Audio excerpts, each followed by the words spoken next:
Hello, everybody. Welcome to Manifestation Theory, our brand new podcast show. Today, we are having a wonderful, beautiful couple with us. They actually caught our eyes first time when we met them in an event. It's like there's two amazing beings glowing with some inner glows, having walking around with some joy, and it's kind of very beautiful vibrancy we found, right? So we connected in social media. Then we knew that they are also passionate about contributing to the world. So we are having Krishka Pineda and Darwin Ganesan with us. They are happily married 8 years and parents for two young boys and two cute little fur babies. Krishka is self-published author and the founder of Zen Feminism. Darwin is the director of Talent Sourcing at JLL with 10-year plus experience in HR and talent acquisition.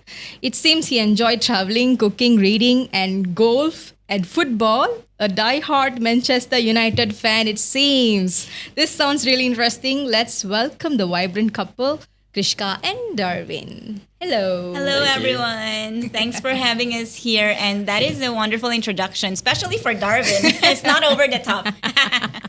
Thank you. Thank you for having us. Most welcome. How are you guys feeling today? Now, really good. Like seeing your podcast studio is like, wow, very impressive. And we're really privileged to be part of manifestation theory. You know, we're just a normal couple, but to be invited to share our journey with you guys is something that is, you know, for us, it's out of the ordinary. We don't get invited to podcasts as a couple. Okay, I see.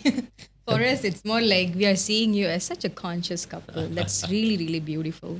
Yes, because that's what made us to invite you guys. Because manifestation, people think that manifestation is something beyond our capability, beyond something which is like a God or universe, which is beyond ourselves. But then manifestation starts within us. And like when we are connecting with ourselves, then we can connect with our partner and then we connect with the world, right? Yeah. So when we see you guys have done a very, very amazing journey in manifestation. Actually, it's not like manifestation is not something which is like a practice. It is your lifestyle and you guys have embedded it into your lifestyle. So we decided to like share it to the world through this podcast to be a channel for it. So that is the intention for manifestation theory, right? To showcase to you the beautiful people, amazing ideas in their life so that you can use it in your manifestation journey in your life, right? So our first question is like manifesting consciousness, something that we always used to share with our people. It requires consciousness in relationship, right? It requires intimacy, commitment, and also dream together as a couple. So share us, how did you guys started? How was your couple journey? Okay. You want to start first? Yeah, sure.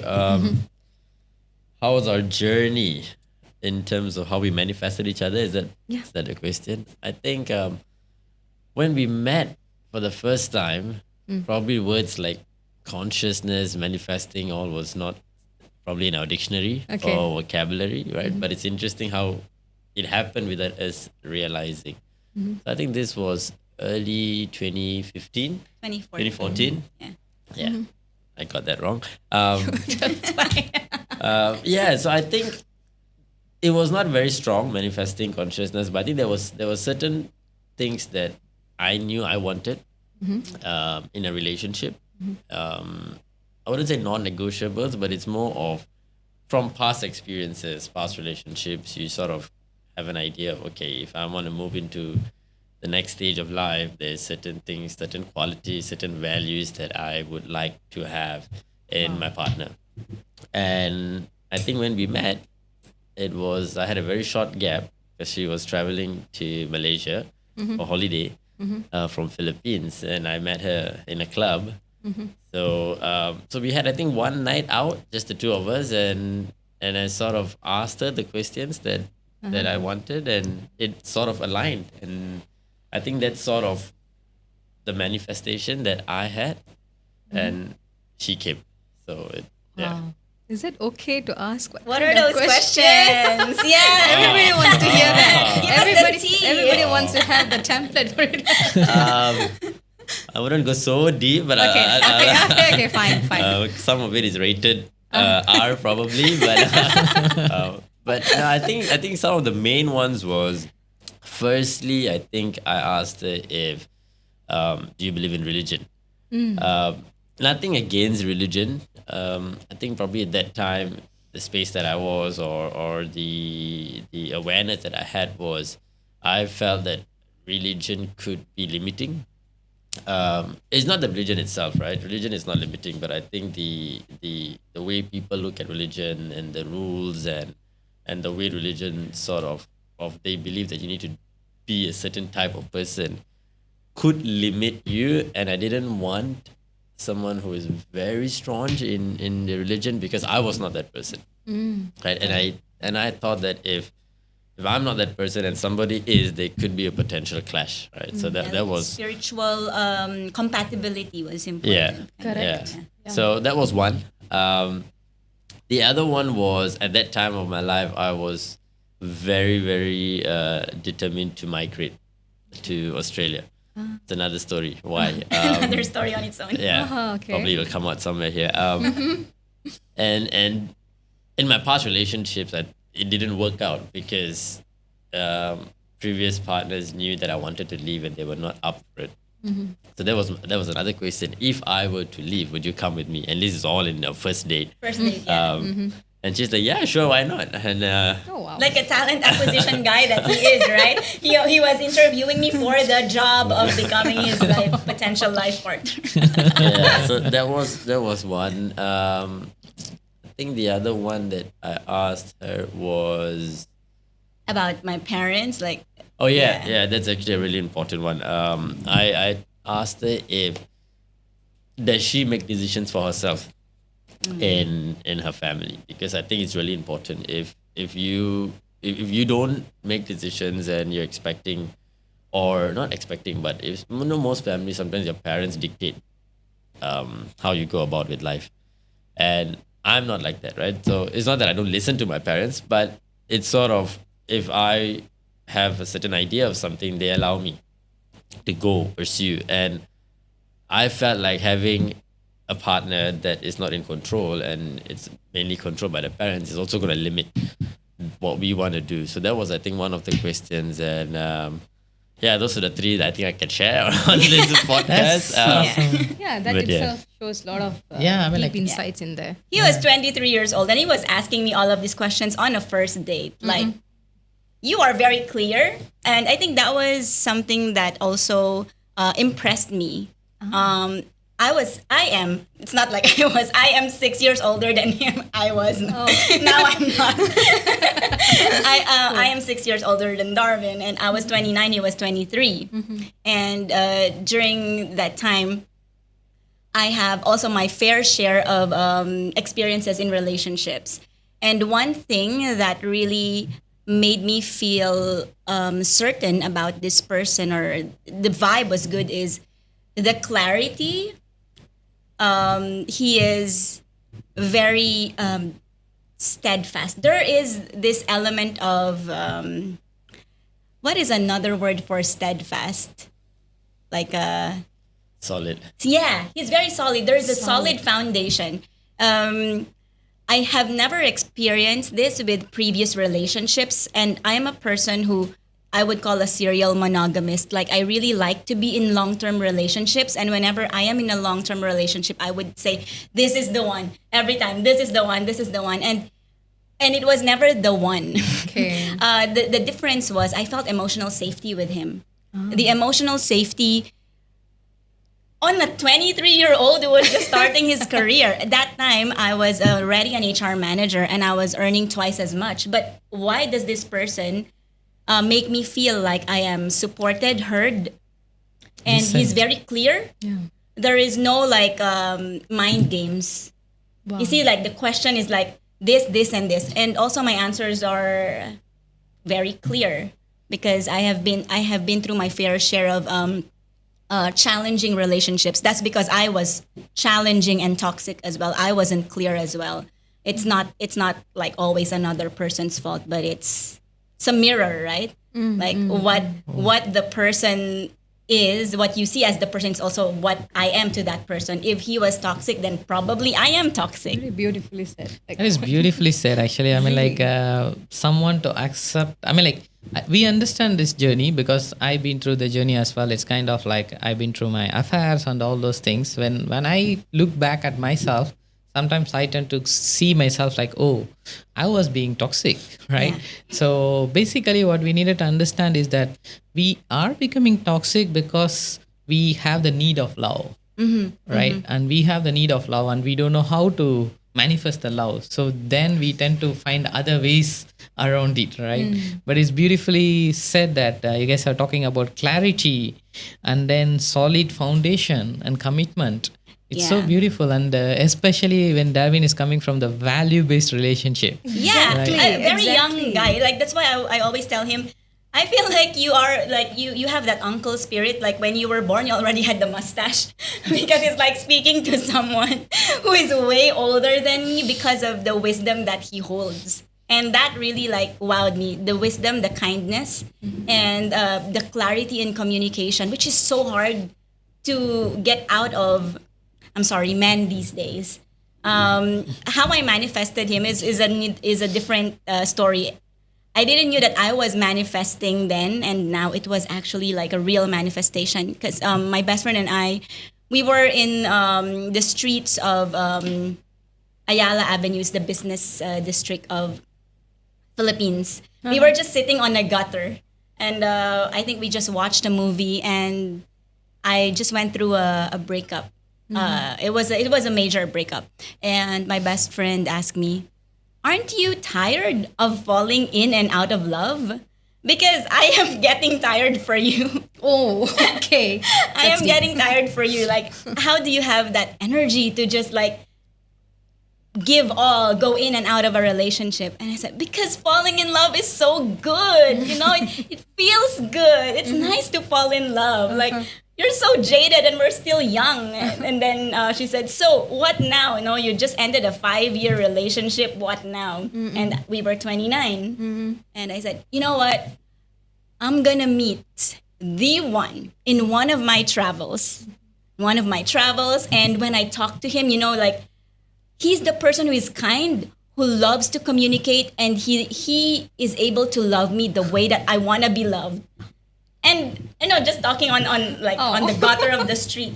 Oh my God. 5 months later, I met him in one of my travels. He was kind. He was clear in his communication. Yeah. And he is like giving me this space, you know, to like just really express myself. I was sharing a lot of very personal things to him, including healing from addiction. And I was thinking, oh, this will just put this young man off, you know. But I was so open, and I thought that would scare him off. But actually, that made him even, I think, more determined. You know, actually, that's a very good point there. When she mentioned healing of addiction, she thought I was going to be scared off, but I was actually super impressed because to me, if you can come out of an addiction, that shows how strong you are mentally, right? So that is a win for me, right? There's someone who is mentally strong, and addiction, coming out of an addiction is amazing. So yeah, I actually took that as a tick rather than a red flag. Wow.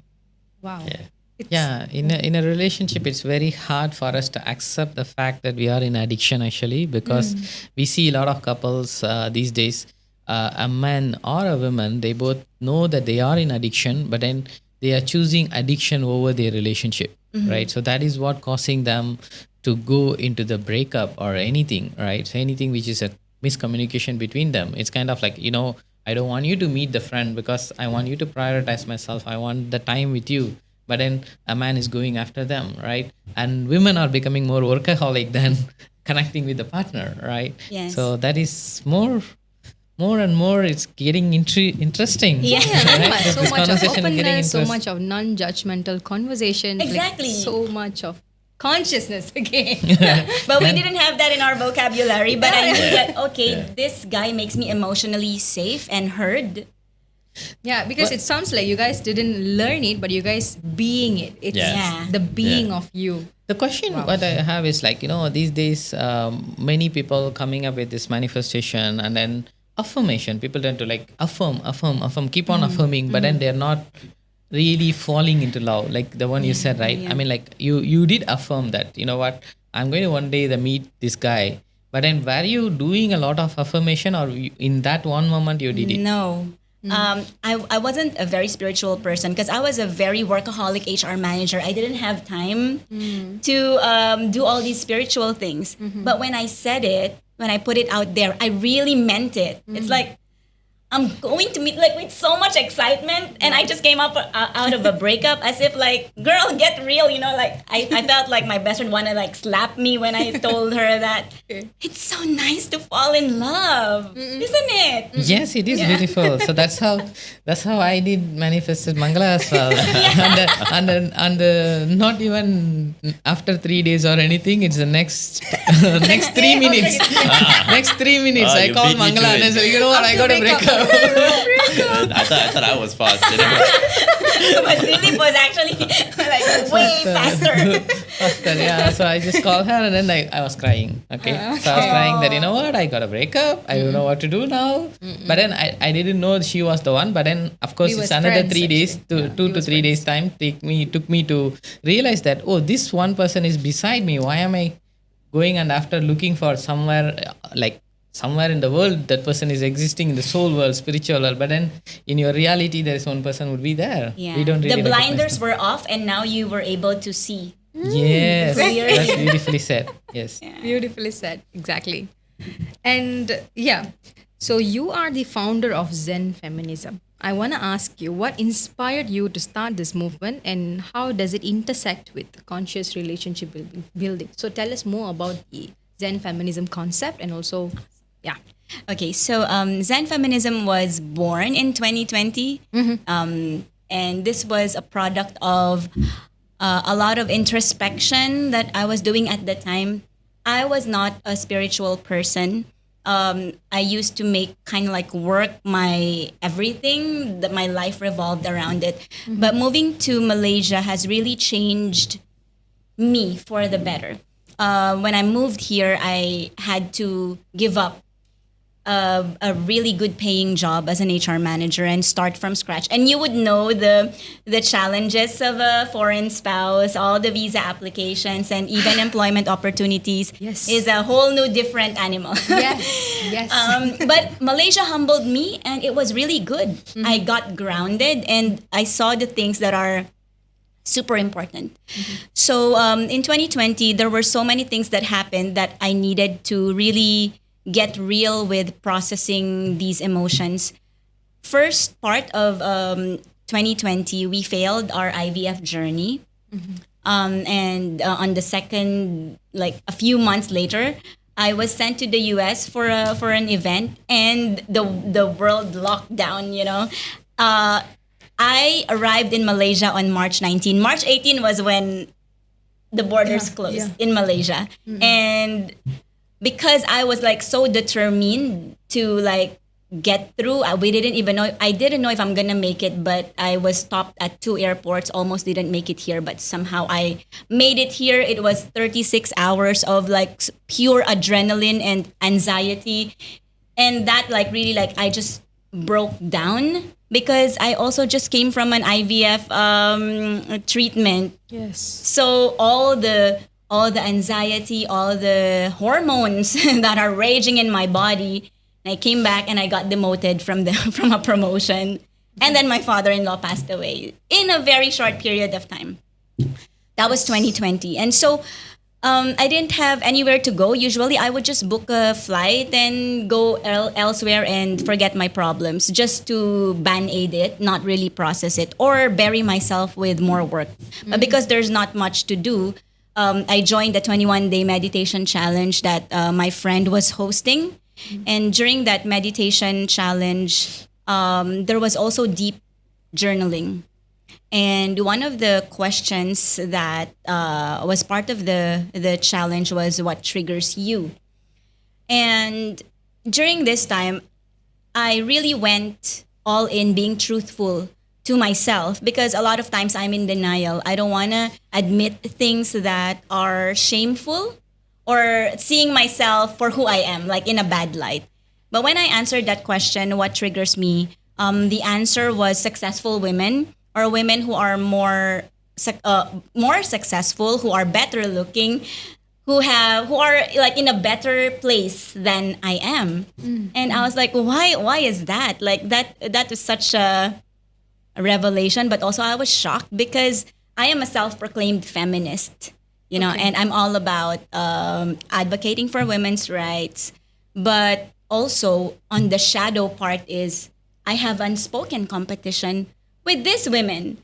I was shocked, but also That's not. deep. Yeah. That's deep. How did you? That's I mean, like, deep to because even this is identify and talk about it. yes, because it's I mean, like, it's the part when you are connecting with yourself in meditative state. That's when you will really face your real competition And open up, Correct. Correct. It was the first time that I got real with myself, because I was journaling before, but I am journaling with the mindset that if someone sees this, they should be impressed with I'm journaling. So, with the denial. Yeah. They should be impressed with what I'm writing. But this time, you know what? I'm just gonna Brutally honest to myself. get it all out. So there was unspoken competition. Like I would try to one up.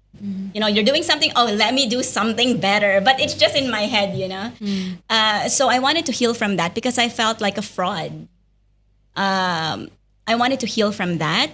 So what I did was the inspiration for Zen feminism came. Why don't I give the spotlight to these women and stop one-upping and just really put their stories, their triumphs, their experiences, their pains into the limelight where other women can also heal and get inspired from them. Now, it's not just about me.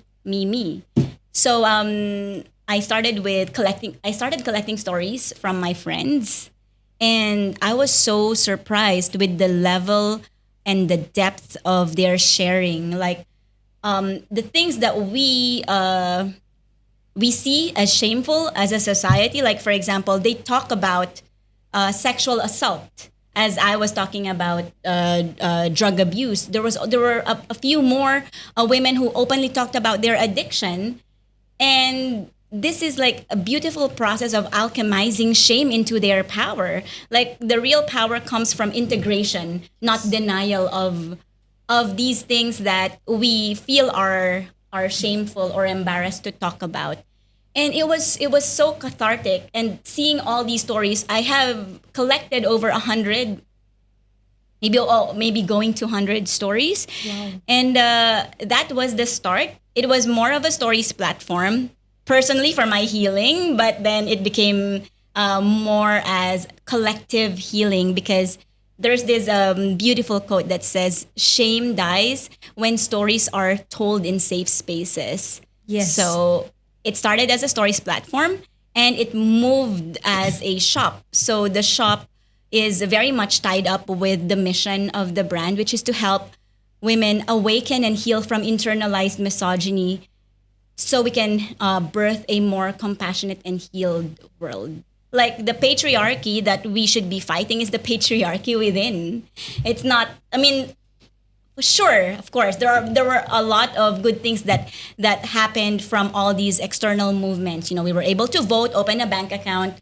But the lasting impact is when we heal that internalized misogyny and patriarchy, then we would be able to see the world differently and also be portals of life of more healed individuals.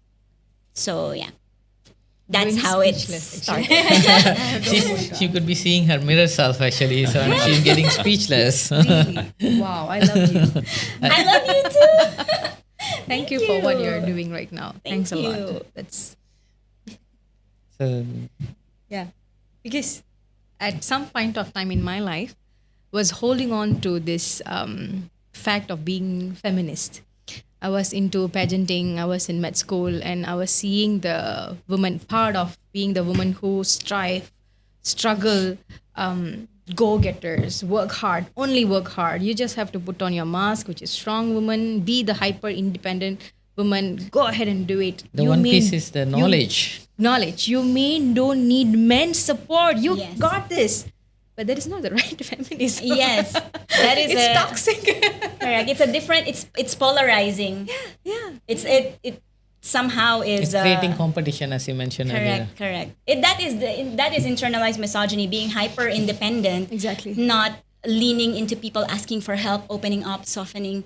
Exactly. It's You'll be shamed if you do that. You'll be seen as weak. So vulnerability was seen as weakness. Yep.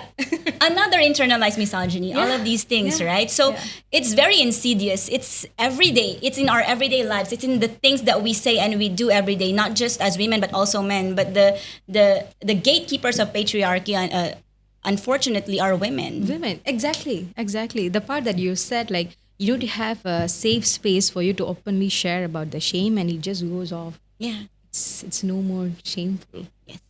Meaningful. So meaningful. So actually that creates an illusion for the women, right? I mean, like, men are going to be behaving this way, men are going to be thinking you this way. So Actually, this type of men are still there on earth. Yes. so when you are getting into Darwin, that could be a very shaking situation for you, as well as the pregnancy journey which you had been through, right? So how was it actually? Some crucial moment which helped you both to stay grounded and also connected. So share more about I will that let you phase start. of your life. It's nice to hear the male perspective in terms of pregnancy. Yes. Yeah, sorry, I didn't really. Is it about the IVF?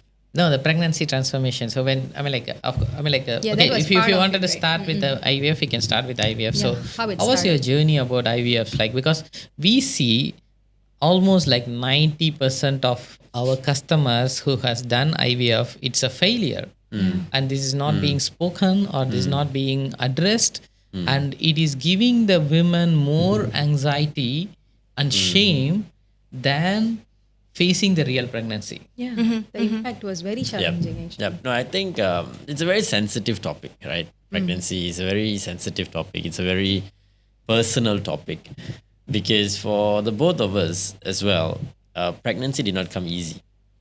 So I think we were married 5 years in, and probably about the 4th year was when we decided, okay, let's have a baby. But rewind when I was first dating her. I think before we got married, one of the questions I asked, not on date number 1. I think this was probably 2 months down the road. I asked her, so how many babies do you want? That's my question, right? And then the answer she gave me was 0 to 2. And then I replied, why 0, right? And because I caught the 0 there. Yeah, it was very, very observant, you know. And then she asked me back. She said, "Why do you want babies?" Right? Perfect question.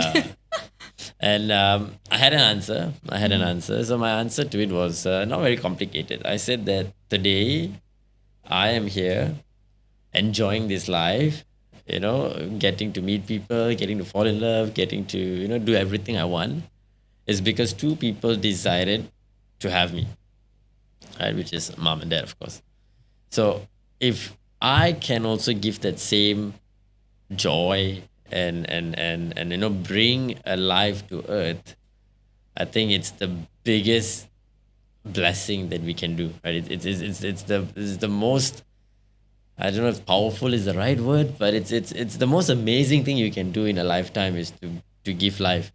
And I also strongly believe that we can make amazing kids because of who we are as a couple, right? So I said that I don't think it's anything wrong, it's anything bad, but in fact we're going to create a better generation. So that was my answer, and then she bought it. So yes, I scored. So fast forward 4 years down the road, we were trying to get a baby, and it was not successful, right? And I was a bit shocked because I'm the kind of guy throughout my career, even with my wife, I always got what I wanted, right? It's like, I mean, not that easily. I'm a very persistent person. I always believe in a saying, never take no for an answer. But this was the first time life was throwing a no at me, right? So we tried 1 year, not getting that we were not getting pregnant, and there was pressure as well, of course, right? Pressure from parents, and I got even more shocked when the pressure was coming from my dad, because my dad and I, we are very close, right? I am very much like this because of my dad, right? He's very chill, he's very open minded, he's just very different. So when he started telling me, hey, where's my grandson? I got like, why is he bringing this up? I thought mom is the one who's going to come and give me this pressure, not my dad. So we started to be more conscious about getting pregnant, but it was not successful. So we started doing our checks. So we went to the doctor.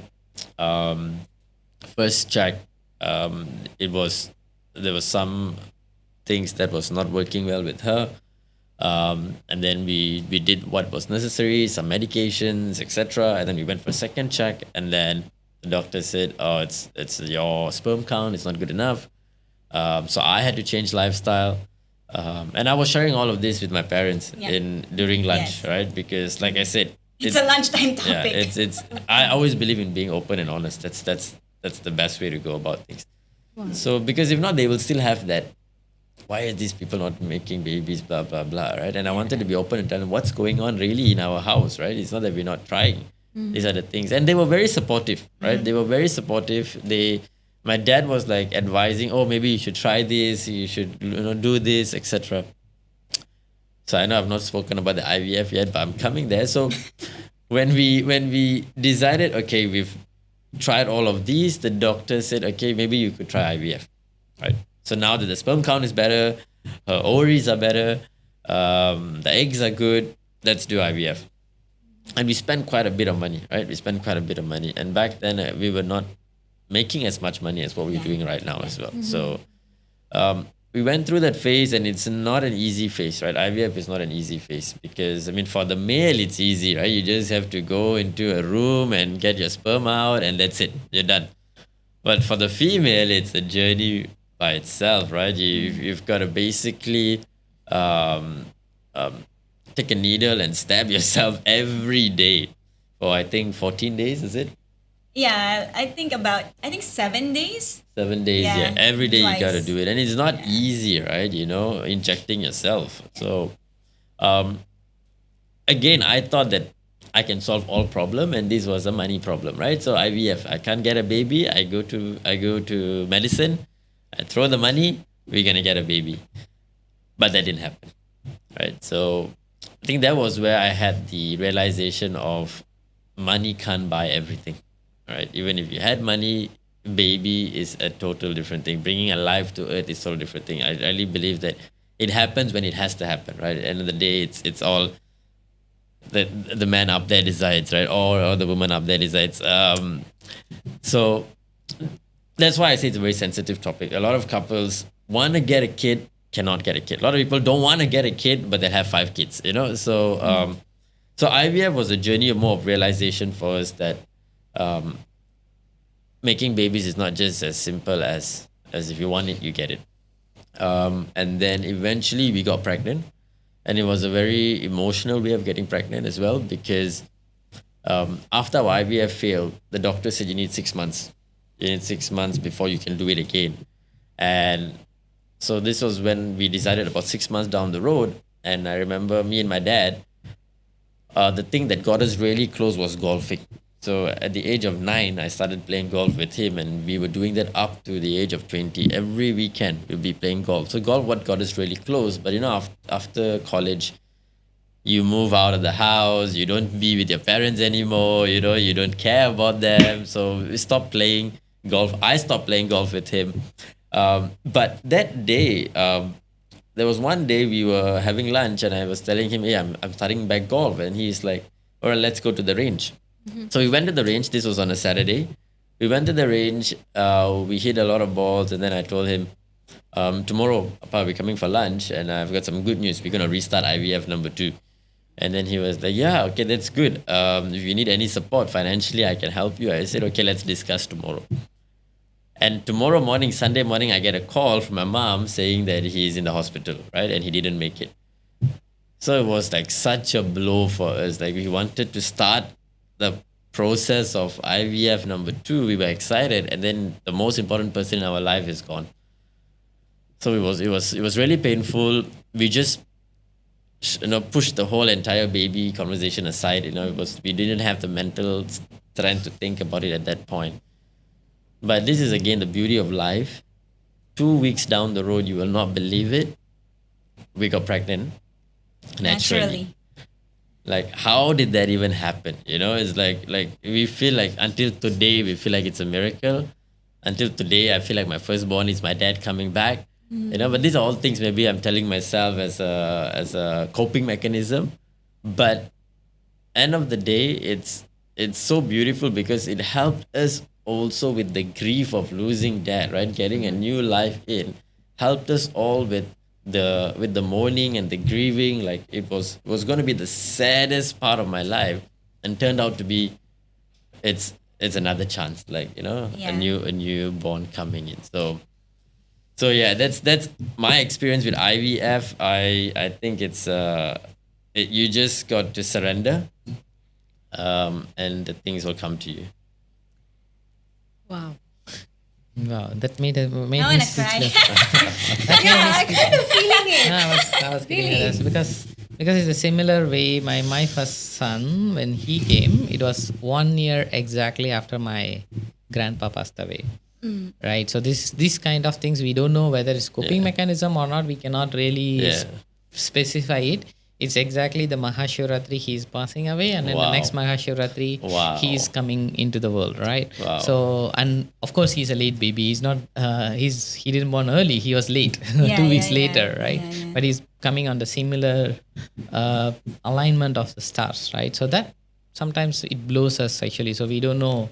I mean, that's when all our problem solving personality comes into play, and then question us, hey, why do you need this problem solving personality?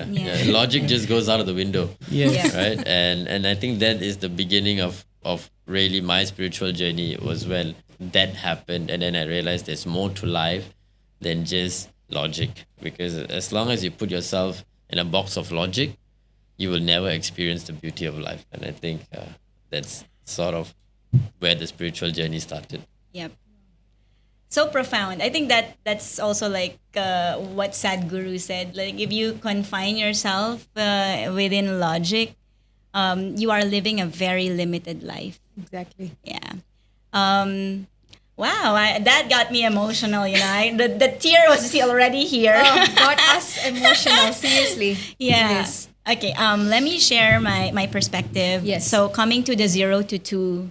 The reason why was I wasn't really sure if I wanted to have kids, or is it just a societal programming? Because we were kids growing up, everything that we see on the media, all these dramas that we watch, it's all about just getting married and have kids and all of that. But the 0 to 2 answer, 0 to 2 kids came because I saw a lot of my friends go through parenthood alone. Like, they're married, but they're like a single woman.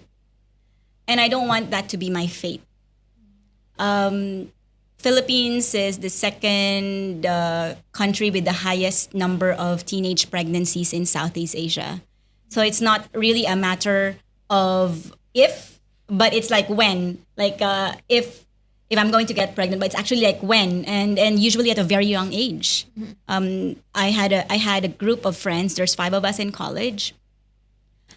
All of my other girlfriends got pregnant within college, and I was the one who didn't. So I saw the pain that they had to go through, and just it's so hard to see that, like, overnight your life changed when the baby came out. And you see your husband is back into his like college ways. So I didn't want to be in a marriage where I have to raise my child alone. Do you think you have internalized that fear? I think I have. And that was the block, actually. Maybe that's why my ovaries weren't cooperating as well because of that block. But I told him this. during that conversation that the reason why, it's a 0 to 2 is because this, and that. So I really don't know if I want to have kids, but why do you want to have kids? And I was pretty much impressed with his answer because I didn't see that coming. I was expecting more of continuing the bloodline, these kind of things. That's what we used to hear. Yeah. Never heard this. And if I heard that, then definitely it's tutup, kedai. Yeah. It's closed shop. But what really changed my mind was when he said that the answer wasn't why anymore, but why not? Like if the universe is giving me this type of person that is like super wise and open to be to co-parent, then why not? So that was when we decided. But of course, things didn't come easy, and the IVF failure and all. But a lot of the things that helped us become pregnant naturally was not just the physical things that we had to change. There was a lifestyle change for Darven, like stop drinking and all of that. All of these physical preparations for a while. Yeah. Not for good. And now he's like 4 months sober now. So that's like a really long time. We're not getting another baby. Yeah, we're not getting another one. But the more important thing was the getting our village involved. Like we were sharing with our parents, with my parents-in-law here and my parents about, so we failed IVF, or we are going through this again. I think it's like it's healthier if we don't expect anything out of it, but be fully in it. Like we give 100%, whether it happens or it doesn't happen. We are complete. We are a family. We love each other. If it's given to us, yay. If it's not given to us, we have each other, and that's Still more than yay. enough. Yeah. Yes. Yeah. Yes, because I feel like if we can get through this failure, and we're still solid, then we are really already a family. Like it doesn't Yes. need a third Yeah. one, but thank God we had that one, and we had a second one both naturally. It was an accident. The first one was conscious. The second one was an accident. Okay. But we love them both dearly. Yeah. Second one could have manifested from your 0 to 2 Yeah, possibility. actually. Right? So you already said I that already it's said 2. it. Yeah. That's a good point. I never thought of it that way. Lucky I stopped at 2. I didn't put 0 to 4 or 0 to 5. So the grounding of failing IVF opened a lot of things for us. Not just the pregnancy, but spiritually, and we actually had a deeper intimacy, deeper connection, because we are like okay with our infertility. We are okay. We support each other through infertility and fertility. Do you guys think this, even if this infertility comes from the place of like you guys were like a workaholic? Yes, absolutely. I would say Absolutely. 110%. So when I was doing my jabs, I was injecting myself in front of him, and he was like, I don't know if I want to look at it, but every day. During that time, I was just promoted. And because I was just promoted, I wanted to prove myself. I didn't take a leave, while I was stabbing myself with all of these medicines, because I wanted to work hard and get things done. I treated IVF like a project and just tick the boxes. Oh, let me do this 2 jabs a day, the eggs will grow. Like a very linear way of thinking. And because I was stressed, but I didn't want to admit it because it means that I'm weak. Yep. I was very much in denial, so I didn't go on leave. I was just doing all the steps, and then when the eggs weren't being stimulated, so there's the egg stimulation part, which is the first part. None of them were growing, even with the dosage that was actually high. The doctor said, we gave you a higher dosage, but your eggs are not cooperating. Are you stressed? And he asked me, I said, no, I'm not stressed. But I normalized the stress. Can I ask one more question, right? I mean, like this could be deep, right? Which is like, because you have somewhere your grief part of you, which wasn't really addressed in all your life, but your father-in-law's death brought you to the point to really grieve, right? Because Yeah. that's when you're letting go of your sadness. That's when you're really connecting with your real self. Because all the while you are like avoiding the sadness. Because Yeah. that's the point of like when you're losing your IVF baby, and then when you're losing your job, when you're losing your father-in-law.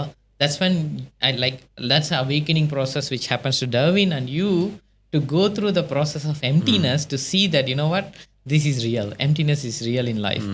We cannot be avoiding emptiness. Yeah. Emptiness Yeah. can hit Yeah. us anytime. Money cannot buy it, or our problem solving cannot buy it. The promotion cannot buy it. IVF cannot buy it. And that is when you really connected with you. Yeah, and the journaling and meditation part, these were all happening simultaneously. The journaling part really helped me. I was journaling for 75 days straight. And lo and behold, I got pregnant. Because all of those dense energies, the fear, the shame has been taken out from here to paper. You know, and I finally like looked at it with acceptance. Like, okay, these are my fears. These is the shame that I hold. These are the experiences that really made me close some parts of my heart. So it was opening. It was purging. Like there was clearing that happened, and maybe that's when, you know, it really also cleared my ovaries, and it made my eggs release their stress, because the stress is on a cellular level. The shame and the fear, they are holding on through the cells, and those are egg cells as well. So the purging part, the meditation, the journaling, the inner work, that I feel like really helped us get pregnant more than the physiological part. The physiological part that we did was we went to a fertility acupuncture. I was drinking the herbs, and we were drinking some other supplements. Those helped too, but I felt like maybe 80% was letting go of all of that stress and dense vibration. Yeah. Where Actually, today Mangala becomes silent. Actually, I think she was supposed to be the host, but then I become the cannot. co-host. It's like very deep. I'm becoming the listener. I'm just feeling it. I could feel it. I could It's so beautiful. sense it, like the way she's connecting with you in through this conversation. So it sounds like she's really seeing her mirror self as well. All these questions she had asked, we asked I ourselves used as to well. ask this question. I haven't figured out a why for me to have a baby. So as we got together, we have Arun is there, the son, and I feel fulfilled roaming around with him. It's good. It's a good sense of friendship is building with him, and I don't have particular reason for me to have a baby because I haven't still figured out yet. Because I've been we women have two instincts. One is sexual instinct, another one is maternal instinct. And my maternal instinct has been already awakened when I've got my sibling. I have to be there for my mom. So I was literally parenting my parents and siblings since my very young age, as I reached my puberty around 9 wow. years old. Yeah. Whoa. Yeah. You were a young mother. And I feel like I'm done with that. Done. Let me live my life hereafter.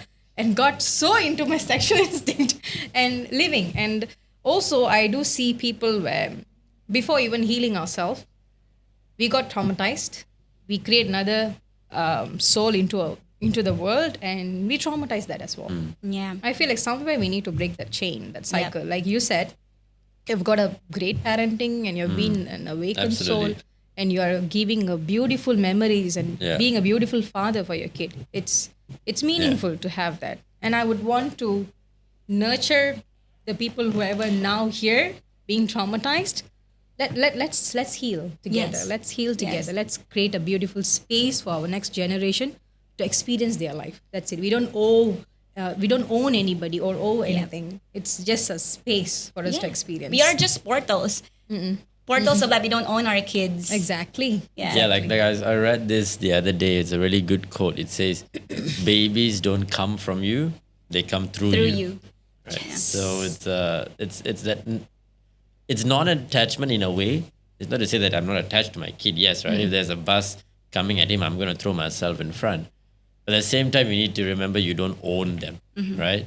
Your role was bringing them through, guiding them, protecting them, but they still get to choose how they want to run their life, right? Exactly. Right. I think this goes back to the point of owning your role, right? We all trained. I mean, like you guys are HR, you will know it better than us. Like owning the role, job scope, that is most important than anything, right? Yeah. So that configured us to be not connecting with the human aspect, and then we tend to go into the money, time, cost, budget, and all those things, right? Scope, right? So we always go into that part, and then we don't really connect to the human aspect to it, right? So for me as well, it's a point came into me like once Aran born, and then I realized that, you know what, I as a parent, I am fulfilled actually. So, and then I realized that there are a lot of people are going through these pregnancy challenges, but then why not they just adopt a kid? I mean, like, why not they connect with the other person, or why not they heal someone, right? So that is what brought me to a journey actually. And it's beautiful to listen to Mangala as well about what is her intention is also kind of aligning. Oh, you're getting some ideas now. Yeah. So this leads back to our question of like, how did balanced masculine energy, which is like Darwin, right? So as a balanced masculine energy, which is nurturing your feminine energy. Yes, I have this saying, right? For a feminine to flow in her creative side of, she needed a solid, grounded man like a earth. So how was that? Okay. In the Philippines, I was really a very masculine woman. I am hyper independent. I didn't feel like safe with the type of, I'm sorry, men that I encountered in my country. It was very normalized in the Philippines to have mistresses. It's a very patriarchal country. The machismo, the macho culture that has been ingrained because we were colonized by the Spaniards for 333 years, and that doesn't just disappear. That's like 3 centuries. So I saw the entitlement. There's no divorce in the Philippines. When you get married, you have to change your last name to the guy's last name. And if he screws you over, sorry for the language, which happens 90% of the time, then you'll be left with his last name and with his children, and you got no way out. Are you pointing at me? No, you're not from my country. But actually, my dad is an entirely different breed. He's super nice. He's like really good. That was my introduction to the world of dating and like seeing things like, why is it like this? And even as a child, like I would be in family reunions and I hear my uncles talk very degradingly about women they date, and other R-rated stuff, and I would barge into their table and I said, would you like it if people talked about your daughters and your wives like that? Yeah. Question. I was like a very feisty little girl. And I got that from my mom. Like in our family, the dynamic is, my mom is actually more of the leader, I would say, and my dad happily supports her. And I guess that's how I was like really feisty, and I became like a very masculine, hyper independent woman that I don't need any man, I hate men, or like kind of that polarized feminism. Totally get it. Yes. Yeah. Right? Yes. So I was like that. Oh my And God. I'm manifesting, I felt like because that was already in my mind, I was manifesting these types of people as well. Like Correct. I would take care of everything. So I was manifesting those kinds of relationship. It was my fault as well because I was stuck in Because that we was space. internalizing those Yes. traits in us. Yeah. Yep.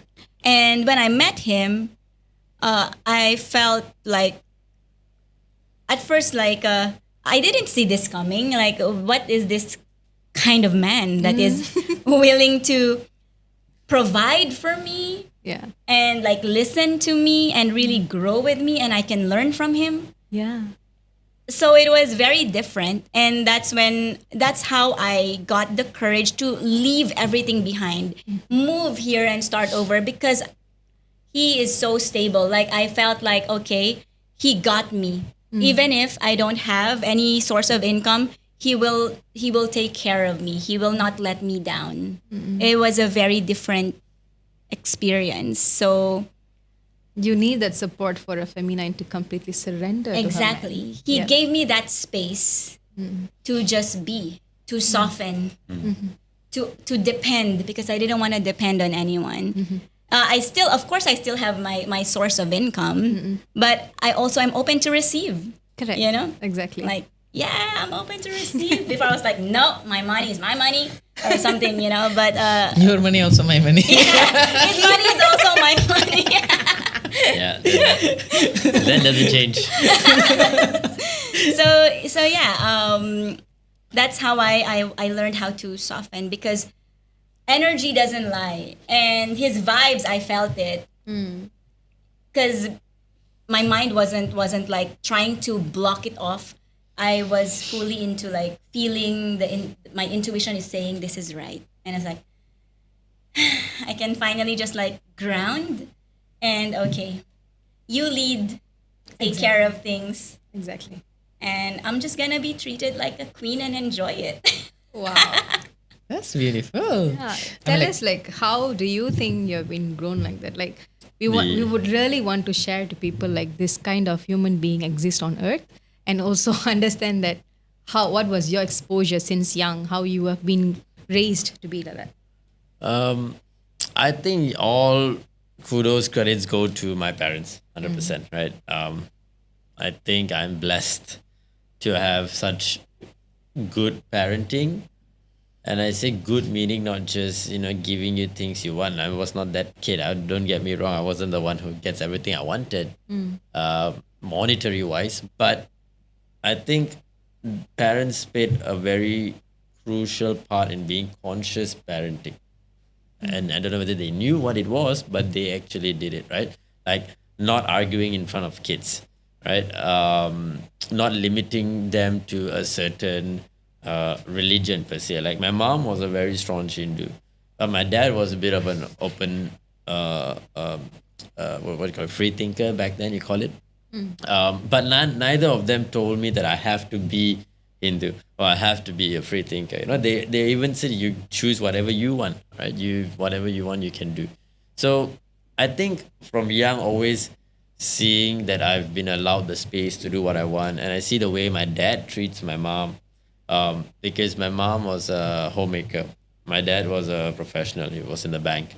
But never once he behaved like just because he is the breadwinner, that you just sit at home and, he's better than her. Never once he does that. In fact, if he goes to social events or dinners or what, he's always talking highly about my mom, right? And how big of a role is it to be a homemaker. So seeing all these traits from my mom and my dad, I think is what helped me to become who I am 100%. And back to this feminine, masculine energy thing, I think I don't really know what's the meaning of masculine energy, what's the meaning of feminine energy. I don't know the actual meaning. But I think there's a lot of misconception there. When they see the word masculine, they think it's muscle, right? They think it's muscle, they think it's strong, they think it's men. I don't know what the meaning is, but I think everybody has both the energies in them. They have masculine, they have feminine. And it's about getting the balance, Yep. right? If there are times where she is more masculine, I will be more feminine. Yeah. If there's time, if I'm more masculine, but I think in general, I think I'm more feminine energy, to be Yes, honest. that's true. Than masculine. There are times where I think I am masculine, but most of the time I think I am feminine. I'm and I don't feel ashamed of saying it. That's just who I am. Maybe that's why it works, right? Because probably she's more masculine, I'm more feminine, and then the balance is there, and it works out, I guess. Fire and water. No, the answer is simple, right? You are living a value-based life, right? Yes. Because you're already accepting the fact, even if I'm a feminine, let me be feminine, but then I'm true to my value, right? It's the same energy as me as well. I mean, like I'm a more feminine man as well.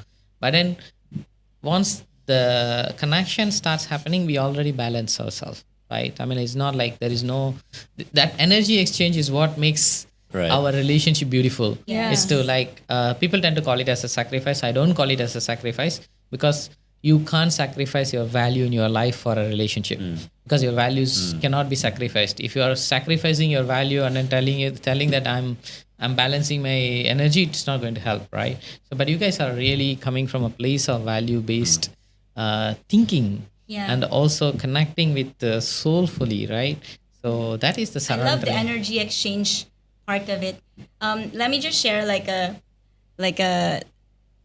anecdote. So I am clearly very extroverted, and he is more introvert. And when we took this Myers-Briggs exam, I was around maybe 90% extrovert, and he was around like 80-90% introvert. And then we got married, we lived together for a few years, and we took the exam again. I was about 51% extrovert and 49% introvert, and he became like 49% extrovert and 51% introvert. Like we kind of like balanced each Yeah. other. Yeah. Like there were really good traits that I saw about slowing down, being more listening than talking all the time, and just like protecting my energy and enjoying my time alone. I saw a lot of that in him, and I acquired it. And maybe he also started acquiring some of my extrovertness, and he loves talking to like Yeah.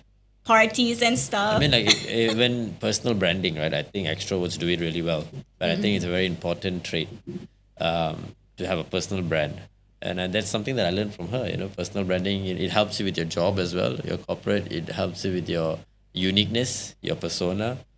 So yeah, I think that energy exchange thing you mentioned is very powerful. We exchanged energy, but we didn't know it. Now we're like realizing. Probably my introvert wouldn't have accepted this podcast in the beginning. That's how we evolve, right? Yeah. Our relationship Evolve in evolves, and then it's not only a personal branding, then it becomes a relationship branding, right? Yeah. So that is what made us to be a relationship branding as well, experts as well, right? So we are almost there to the end of this podcast, right?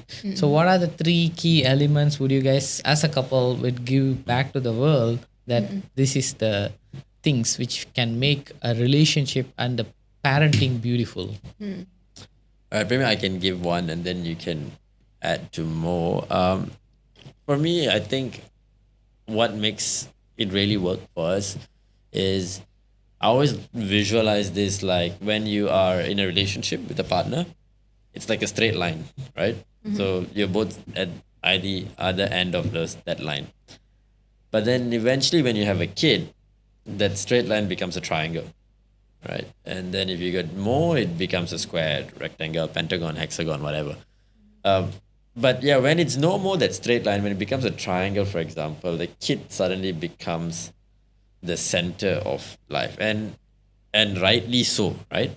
I think it's really important. It happens, but if the base of the triangle, that initial line, is not strong, everything will collapse, and that's what I believe. So it's that the connection between the two of us need to always be there in order to even nurture the baby to be the best version of himself. So I would say you need to always spend time together without the kid at times, or do things that will continuously keep the relationship going, right? For example, before we had a kid, we used to do a lot of things together. All the time, right? We used to watch shows together, etc., etc. Then as we got the kid, I started to realize we don't do as much of things together, right? So this is where I think probably the consciousness come into place. So what I will then do is I'll probably see what she's watching on Netflix, and I might not like that, to be honest, but I will go and sit down and watch with her, right? Because that is the time we're spending together. So it's okay. It's just watching, but it's important. And she likes running. right? And I hate running. Okay. Same here. I hate running too. I'm a sportsman. I love sports. I play football. I play Yeah. golf. I do Yeah, everything. yeah. But I just don't like running. Maybe we Exactly. need some goal for us Yeah. to play game, right? I love games as Yes, well, but I exactly. cannot run. So she likes running and she wanted to get back into her running. So I said, okay, you know what? This is again a good way for us to continue to do something together. So I said, okay, I will join running with you. Ooh. And funny enough, she signed up for a 10K, not me. I just said I'm just gonna do it for exercise. And then halfway down our practice, she gets pregnant, and I had to finish the 10-kilometer run. But eventually, I went on to do 21 as well. So Because I signed up for 10 and 21, Okay. and then I got pregnant, so we had to train. So for both 10. the times I trained for her.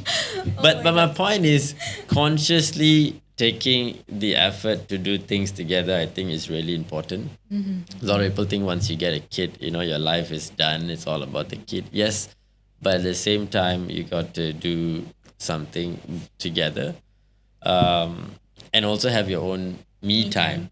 I think that's also very important, right? And I think that's why we work very well, is because she gives me the space that I need. I give her the space that she needs. There are days in a week where I'll just go with my friends, do my things. She does her things. There are days where we do it together. There are days where we do it with our kids. So I think you got to balance all of it. And the third one I would share is what you said is the value. I think there should always be some value and goal that you are connected with. Like for us, it's a dream, it's a goal since the day we started dating until today, is to eventually have a bed and breakfast by the beach. That's our end goal. We want to retire on build our own bed and breakfast. It's a dream, right? It's a dream that we like manifesting. Probably we talk about it, we think about it. We have not done anything about it yet. And probably we will really soon. But at least the first two steps is there, the thinking and talking. So that sort of also keeps the relationship alive, because we are looking forward to, at some point in our life, we want to do this together. So I think those are the three elements I would share to be happy, right? It's not a sprint, it's a Yeah. marathon. Although we don't like marathons, but it is a marathon. You did a half marathon. He didn't have to do it, but he did it. So just say, I won't sign up. I don't like running. But as a father and a man of his substance, he said, okay, I will take it on for you. That's the emotional safety, that I felt. It's like, oh, I cannot run. I'm pregnant. Okay, I'll run for you. But fun fact, after 21, I stopped running. I'm not running anymore. I'm done. Okay. Awesome. I love your sharing. I could listen to you all day. You have no choice. I'm gonna listen to you until like I don't know, few decades. All right. So for me, it's important to be free in a relationship. Not free like dating other people and stuff. Maybe if that's part of your values, like if you are polyamory, then that's fine as long as there's consent and you both agreed to it. But being free, what I meant is you are free to be yourself. You are free to express who you are, to go out with your friends, to speak to your mom, to do the things that light you up and not walk on eggshells and always explain, oh, should I tell him this? Or maybe he will get mad. Like, if in a relationship you have to contort yourself to be someone that is not you just to please another person, that is a huge red flag. Run. That's not going to be your life for the rest of your life. Yes. So it's important to be free. And that is what we agree on. Like, he is free to be Darven, to go out on his football Sundays and go out with his friends and do other things that brings him joy. And I'm free to be Krishka, to air whatever I want on social media,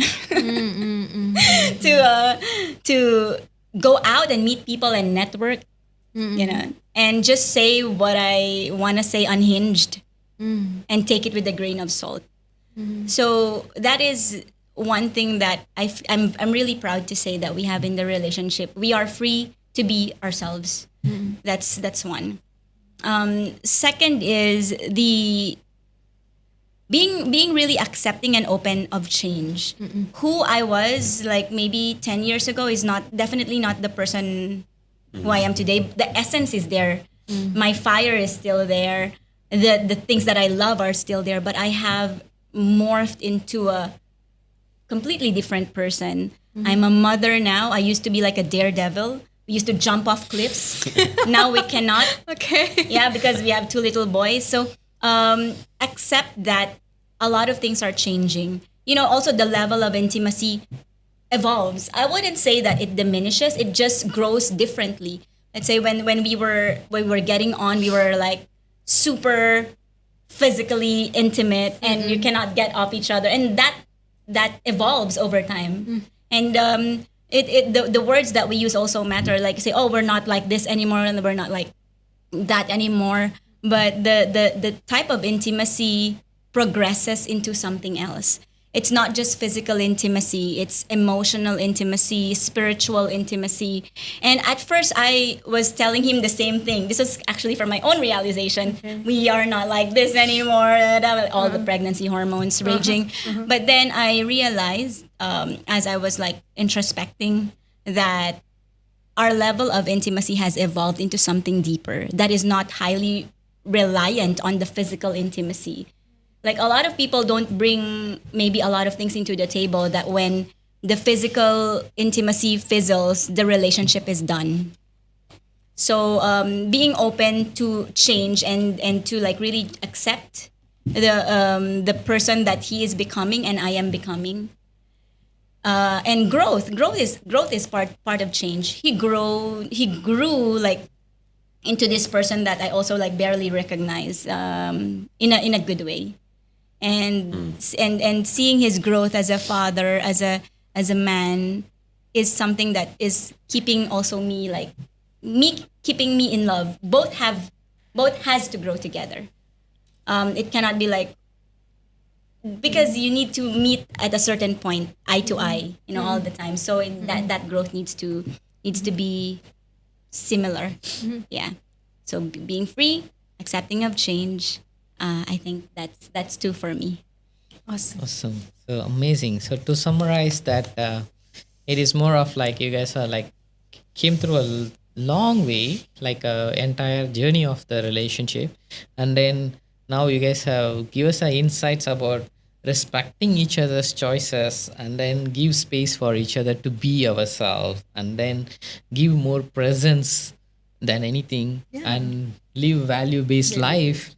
And then emotional safety for a woman is so important, and also growth. I mean, like when you grow, accept that everything will be evolving, everything will be changing, but then you see them as they are, who they are, and see them as a whole self, and see the relationship as a whole self, right? And dream together as a couple. Yes. And the last part is physical intimacy will evolve and get deeper and deeper. And we needed to recognize that, and we needed to speak with each other to understand that this is where we are coming from, and this is where we have evolved. And that is going to be the beautiful summary of this whole podcast, isn't it? Yeah. You summarized it beautifully. Yeah. Well done. Thank you. I'm improving. I'm changing. I'm growing now. Before, I don't usually do this actually. At my workplace also nowadays, I'm trying to summarize things. Awesome. Right? Yeah. Thank you so much, guys. I mean, it was very, very beautiful and pleasure talking with you guys. Thank you for having us. Thank you for having us. Inspiring, actually. It's like nice sharing with you all, and you also said a few things that opened up our minds, and so it's an very, energy exchange and a wisdom exchange. Yeah. Thank you so much. Thank you. So the last one part which I wanted to talk about, right? It sounds like my grandfather also a free thinker, and your father also a free thinker. I think that free thinker men who has impacted us to make our own choices. So when you are a parent, don't feel that if your kids are making their own choices, let them allow their choices, and then they will eventually evolve, and they will eventually going to grow into their Yep. beautiful being Who and they're supposed supporting to them. be. who they are meant to be. Yeah. Yeah, Exactly. 100%. Yeah. Thank you very much. So thank you so much Thank for you, guys. the whole Thank you. journey. Thank It's good to see you all. And see you all Thank you, soon on next everyone. episode. Bye-bye. Bye.